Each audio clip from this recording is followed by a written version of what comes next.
I want to talk about something that's a little bit different for my channel here at Pennies Not Perfection, and that is why you should not tell people that you are debt-free. Why you might not want to tell everyone when you hit this huge financial milestone. Welcome back to the channel, everyone. This is Pennies Not Perfection, where we do talk about things like paying off debt, and I paid off my own debt here on the channel a few years ago. Becoming debt-free is a huge milestone, and is one of the biggest things that you can hit in your life. If you are struggling to pay off debt, it can feel like it takes so much sacrifice and so much work, and it can take years to hit that financial milestone. When I made my final payment, I wanted to shout from the rooftops that I did it, and I was so excited to share here on the channel that I had paid off my student loans and was debt-free. It took years of budgeting, sacrifice, and saying no to things, and working extra, doing YouTube full-time and working a full-time job just to pay off my student loans. And once I paid off that debt, it felt amazing. If you've done this before, you know how it feels, and if you're still working on paying off your debt, just trust me, it does feel amazing to finally get rid of those big payments. That moment will feel incredible for you, but here's what I learned after getting there. Not everyone will be very excited for you, and not everyone will celebrate with you. That win is something that only you really can celebrate, and sometimes telling other people does not get the reaction you want. Sometimes you get reactions you don't expect. When you tell people you're debt-free, you think they'll be excited for you and that they'll be happy for you, but unless they are also someone that has done a debt-free journey, you might not get a positive reaction. Sometimes that's just not what happens. Some people do get a little weird about it. They do get a little defensive, and some people get a little passive aggressive about it. Some people don't think being debt-free is worthwhile, and they will completely disregard any sort of sacrifice or any sort of work that you did to put into that goal because they don't consider it a worthwhile goal. Other people might even make you feel bad about it. They might make you feel bad that you did this and that you wasted your time and your money. You might also get people who are jealous. You might hear some comments like, oh, must be nice. Oh, you think you're better than everyone? Oh, being debt-free is stupid. There's no reason to be debt-free. Everyone's in debt. Why would you even do that? And then there's also things, well, hey, now you can give me some money. It can get really awkward if you have people around you that are not financially in the same place and don't know how to celebrate a win with other people. And honestly, those comments and those feelings can really take away from your joy if you are trying to celebrate being debt-free and if you're not prepared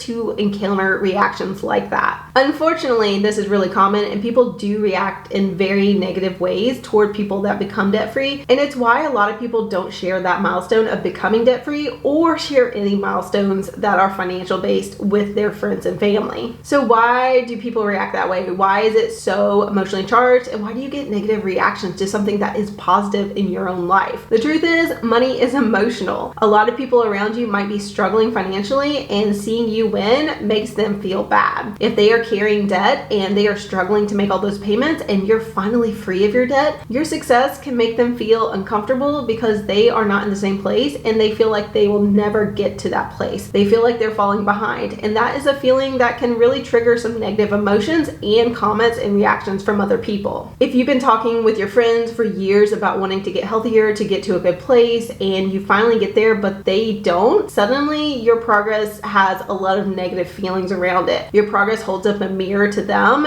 They didn't do it when you did. They didn't put in the work. They didn't succeed, and they might not want to look at that. They might not want to feel those feelings when they are not holding up to their end of the bargain. They didn't do what you all wanted to do together. You lost the weight, they didn't, and that can really trigger a lot of bad feelings. And the same thing happens with money. Your win of becoming debt-free can unintentionally highlight what other people are doing or not doing with their own money, and that brings up feelings like jealousy, resentment, and even guilt and shame on their end because they're not doing something that they maybe want to do but have been unable to achieve. You might see this with the people closest to you, but you'll definitely see it if you're sharing online, unless you're in a really supportive community like here at Pennies Not Perfection or in certain groups online. If you are sharing wins like becoming debt-free, you might encounter a lot of negative comments and really bitter and resentful comments about your achievement. Sadly, sometimes people will encourage you to kind of go back into your old habits. They will encourage you to go back into debt. There's a lot of comments that aren't necessarily positive that you'll hear, and they'll encourage you to do things that will put you back in debt. So if you just paid off your car, they will encourage you to go get a new car. Why don't you go get a new car? You have room for a car payment now. And if you don't have debt now, oh, you deserve that vacation. Just put it on the credit card. We're going, come with us. Even if you don't have the money saved saved up for it, they might encourage you to do the things that put you in debt in the first place, because they'll say things like, everyone has car payments. You should just get a new car. You should have a car payment. You can get a low one. It's fine. Everyone has car payments. And honestly, most people do have debt of some form. It's really common, and it's something that not a lot of people really consider a bad thing. So if you are very sure that you want to live a debt-free life, you will encounter these comments a lot. And if you're not careful, these well-meaning people will nudge you right back into debt, right back into that cycle that you worked really, really hard to escape. It's super easy to go back into debt after being debt-free, and you have to be very intentional and very careful about who you're listening to. So if you're sharing your debt-free success with other people and you're hearing these comments about, well, everyone has debt, why don't you just get a car payment? Why don't you just go on this trip? Why don't you do this? You're probably not going to feel as good as you would with the people that are actually celebrating you and encouraging you to stay debt-free. Honestly, you don't have to share your success or any financial wins with other people. Even if you don't share it, you are still winning. And that's one of the reasons why most people keep their financial wins private. I talk about money here on YouTube a lot, but I don't share all my financial wins with you guys. I do share a lot of them, but in my real life, most people don't know I have this channel, and they don't know that I talk about money online. So I don't share any of this in my real life. I don't really talk about being debt-free a lot. I don't really talk about paying off my student loans. I don't talk about trying to pay off my mortgage. I don't talk about any of this in real life. It's honestly funny because some of my friends don't find out what I do on YouTube until they've known me for over a year, and then it finally comes up in conversation. The people who should know your wins and know things like you've paid off your debt are people like your partner, your really close family, your immediate, really good friends that you know will celebrate you. The people who will not be competing with you or encouraging you to go back against what you've achieved. Unfortunately, this is why people don't talk about money a lot, because when you do share your financial information and you share your financial wins, you get a lot of really negative feedback or people encouraging you to let it go because it's not that big of a deal and everyone's in debt. So this is why people celebrate privately, and your win is still important and still counts. And if you really want to celebrate with people, you can find ways to do that outside of telling people in your normal life where you might get some of these negative reactions. You should actually celebrate your wins financially. You should celebrate becoming debt-free. Just because you keep it private doesn't mean you can't celebrate. You can do that, and I really recommend that you do, because it takes a lot of work to pay off your debt, and you should celebrate that success. The first thing you can do is write yourself a letter or an email about how it feels, and just capture the feelings when it first happens, because the feelings that you get right when you pay off debt are going to be so different than a year or 4 years from when you do it. And capturing those emotions and the relief and being able to look back at that later can be really helpful when you are considering maybe going back into debt, or if you're thinking maybe the milestone wasn't as important because you're listening to other people. You can look back at it and realize how much that made a difference to you and how you felt when you achieved it. Another thing you can do is to celebrate with an online community. Like I said, the communities online, like Penny's Not Perfection, the people we have here, we are all working toward bettering our lives financially without being perfect, and you can share wins like you've paid off your debt. I have celebrated with so many people who have paid off debt, paid off their student loans, paid off credit card debt, paid off their mortgages. It's amazing what people can do over the years that I've been doing this, and seeing them work on it over time and then achieve their goal is super exciting. And you can celebrate with people like this. You don't have to be in the same place. If you can find a community like this where you are able to celebrate your wins and share those in the comments in the community, it is so fantastic, and I highly recommend it. Another way to celebrate becoming debt-free is to have a free fun activity. So you could do something like go for a hike, have a picnic, watch a sunrise, do something that doesn't really cost you money, because obviously you're not wanting to go back into debt, but allow you to soak up the moment and enjoy and celebrate your win. And honestly, even if you spend money on doing something to celebrate, you should. You just spent so much time and so much money to pay off the debt. Give yourself a little bit of a celebration. Just do it privately with you, yourself, or a really close friend or your partner. This can be a really great way to celebrate. And the final thing that you can do is start working on your next financial goal, because becoming debt-free is not the only goal that you want to achieve. It's definitely not the end. Now that you're debt-free and you've paid off your debt, you know you need to redirect the money towards something else. So honestly, as soon as you pay off your debt, you can pick your next goal, whether that's building wealth, building an emergency fund, a larger one, investing your money, or saving for something like a big trip you've always been dreaming about. No matter what it is, you can start working on that next goal, and then you'll have another thing to look forward to celebrating in a little while. So honestly, there are a lot of things you can do to celebrate on your own, and I'm not saying that you shouldn't tell anyone. If you have people you know in your life who are truly supportive of you no matter what you're doing, whether that's your spouse, your mom, your best friend, whoever it is, you should tell them. If they cheer you on, and if you you know they will react positively, then you should share it with them. Honestly, you should celebrate with the people close to you that are supportive and will cheer you on, but you don't have to announce it to everyone, especially not right away. Quiet wins are still wins, and you can celebrate without having to announce it on Facebook or share it with a group that maybe has people that you're not as close to and might get some weird remarks when you share that information. Personally, I don't really talk about being debt-free a lot because when it has come up, it has gotten some weird reactions because not everyone has the same goals. Some people don't consider debt to be that bad of a thing, and I'll get comments like, oh yeah, I know you care about paying off debt, but I think it's fine. Or things like, oh well, I know you will drive an old car, but I really want a nice car, so I need a car payment. It'll just be little things that aren't that big of a deal, but when you hear them over and over, you want to share your information less and less. So instead, you just focus on celebrating yourself. You focus on being proud of yourself. You focus on doing the things that can make your wins still count and still feel amazing because you did it. You paid off your debt. You got debt freedom. You hit your goal. And if you need someone to celebrate with, definitely leave a note in the comments and let me know that you have paid off your debt because I would love to celebrate with you. If you are still paying off your debt, then you should know that you are working hard, you're sacrificing, and you are going to make this happen. And it's okay to be proud of yourself. You just don't need other people to be proud of you, and you don't need other people's validation to know how incredible it is to achieve debt freedom. It is really hard and not a lot of people do it, so I definitely want you to keep going if you're working on this goal and if you want to celebrate with other people who get it. So definitely leave a comment below if you have paid off your debt or if you're working on it. We love to celebrate each other here, so I would love to see what you're working on. And if you're debt free, definitely watch this video next.